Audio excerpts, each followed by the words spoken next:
Well, I love Bombs Away. It's a great game. Just something we kind of invented. Um, if you can imagine, if you can imagine almost like a small-sided head tennis pitch. Maybe you can vary the size of it. So you've got basically a net and two halves of a court as such. So it's like a little mini tennis court. You play. So it's basically, as an example, you play 4v4. As an example, purely a distribution game.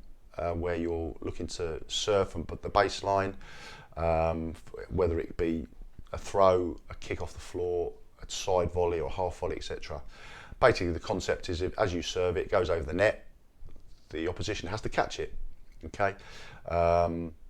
If they drop it, it's your point. Obviously, if they catch, it's their point, and vice versa. The reason why it's called Bombs Away, because in theory, the ball is a bouncing bomb.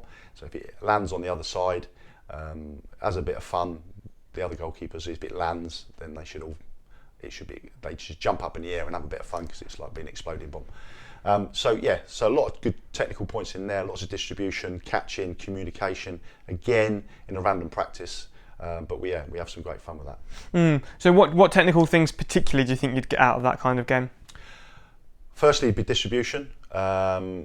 Essentially, obviously, the game has to start with the serve. So that would be obviously the various services for striking a football. So off the floor, side volley, etc. And you can obviously then go into the distributions of throw-in techniques, etc. So if you wanted to try and be a fizz-in type of serve, you might just do a little javelin throw to get it just over the net, so then it's difficult for the other team to catch it, etc.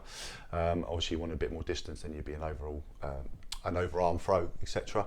But there's lots of opportunities for that. For all those various practices. And what about from the saves point of view? What kind of different saves do you find the goalkeepers making? Well, again, from the serve as such, if it's a drilled sort of serve, then the ball's going to be fizzing just over the net. So there's a realism there because it's coming through a cloud of players just over the net. Can we make a sharp little save, reactional save? But obviously the important thing is we're reinforcing the fact to try and catch the football because you need to catch the football to win the point. So it emphasises the fact of we're not just going to be parrying it and it's just not reactional. It's actually, can we actually look to catch the football?